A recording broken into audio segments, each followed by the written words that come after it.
Good afternoon, all. Thanks very much for gathering up here this afternoon. Um, it's G7 week.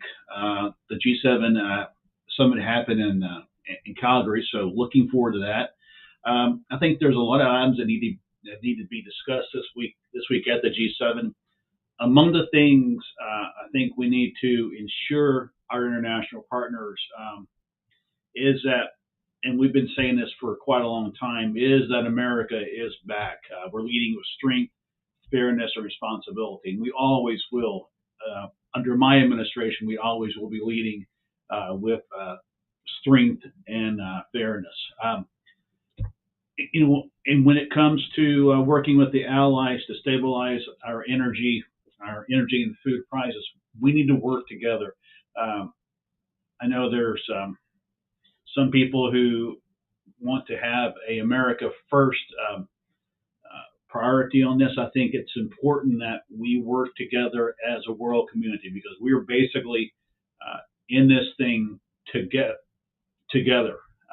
So I I'm gonna I would push for international cooperation with all our partners, and then one thing I would also work on is supporting development finance to help poor countries to grow uh, substantially. And so what I'm saying there is basically helping these emerging democracies. I think helping these democracies is so important. If you think about the number of democracies we have in the world, they're probably at last count in the 50s.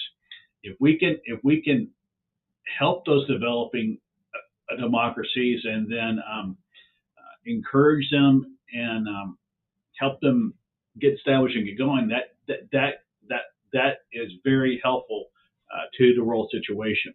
Um, and one of the things I think we're going to discuss, that will be discussed a whole lot, I think it's going to be the push for digital infrastructure and AI investment in the development world. AI is coming around pretty fast. So I think that needs to be addressed. I think that's one of the things they'll be talking about um, in Calgary. In regards to what's happening over Gaza, I'm always concerned about what's happening there.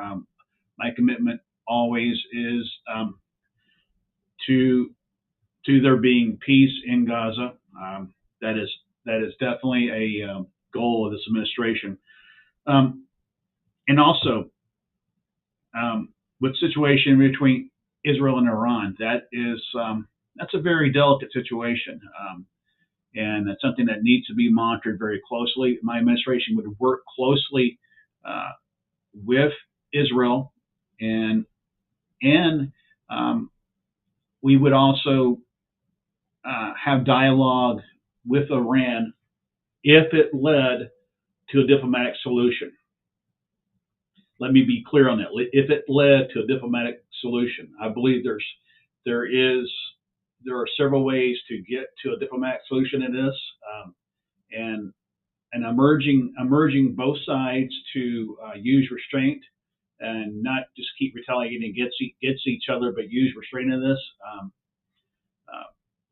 the Middle East is a very delicate situation. It's a tinderbox, and could this situation has happened over the last week or so could escalate very quickly. I don't want that to happen. So those are some things I'm sure that will be discussed at the G7 in Calgary, and looking forward to that week. And thank you guys very much for coming back. Thank you guys.